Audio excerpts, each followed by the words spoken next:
भोगाव येथील जैविक वैद्यकीय कचरा डेपो येथे प्रहार जनशक्ती पक्षाच्या वतीने काही दिवसांपूर्वी पाण्याच्या टाकीवर चढून आंदोलन करण्यात आले होते। कोरोना काळातील 50 ते 60 टन कचरा हा जमिनीत पुरून ठेवल्यामुळे आजूबाजूचा जवळजवळ 5 किलोमीटरचा परिसर दूषित झालाय। आजूबाजूच्या शेतकऱ्यांच्या अनेक तक्रारी आहेत। जनावरही अचानकपणे दगावत आहेत। प्रहारच्या आंदोलनामुळे बायोक्लीन कंपनीचा ठेका रद्द करण्यात आला। त्याच्यानंतर एसएस या कंपनीला ठेका देण्यात आला, पण एसएस कंपनी ही त्यांच्याही पुढची निघाली आहे। कचऱ्यावर कुठल्याही पद्धतीची प्रक्रिया न करता कचरा तसेच वाऱ्यात पडून राहिलेला आहे, त्यामुळे आजार पसरण्याचा संभव आहे। या सर्वस्वी गोष्टीसाठी एसएस कंपनी, महापालिका अधिकारी आणि प्रदूषण खाते जबाबदार आहे। 6 महिन्यापासून पत्र देऊन सुद्धा महापालिका प्रशासन आणि प्रदूषण खाते झोपेची सोंग घेत आहे। त्यामुळे प्रहार जनशक्ती पक्षाने आक्रमक भूमिका घेतली आहे। नमस्कार, मी अजित कुलकर्णी, प्रहार जनशक्ती पक्ष शहराध्यक्ष सोलापूर।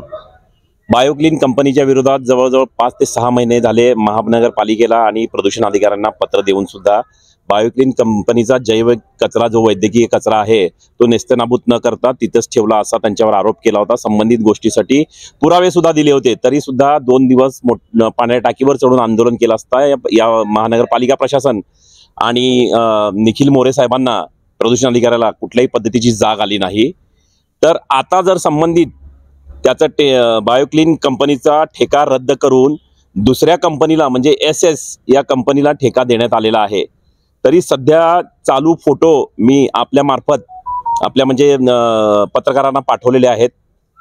तर सध्याची परिस्थिती सुद्धा तशीच आहे। तिथं जवळजवळ 5 ते 6 टन कचरा वाऱ्यावर टाकलेला आहे। त्याच्यावर कुठल्याही पद्धतीची कारवाई करण्यात आलेली नाही किंवा तो जाळण्यात आलेला नाही। महानगरपालिका प्रशासनाकडून ठेका घेतलेल्यांनी महानगरपालिका प्रशासनाकडून पैसे घेतात, त्यांचे जे काही देणं घेणं आहे ते ठरलेलं असताना पैसे देऊन सुद्धा सामान्य जनतेची आणि महानगरपालिकेची फसवणूक करत आहेत, तरी सुद्धा त्यांच्यावर कारवाई करत नाहीत।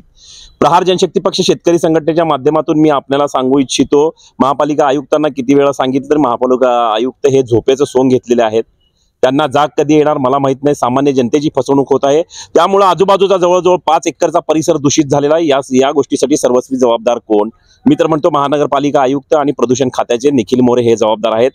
आता निखिल मोरेंना सुद्धा या बाबतीत फोटो पाठवलेले आहेत।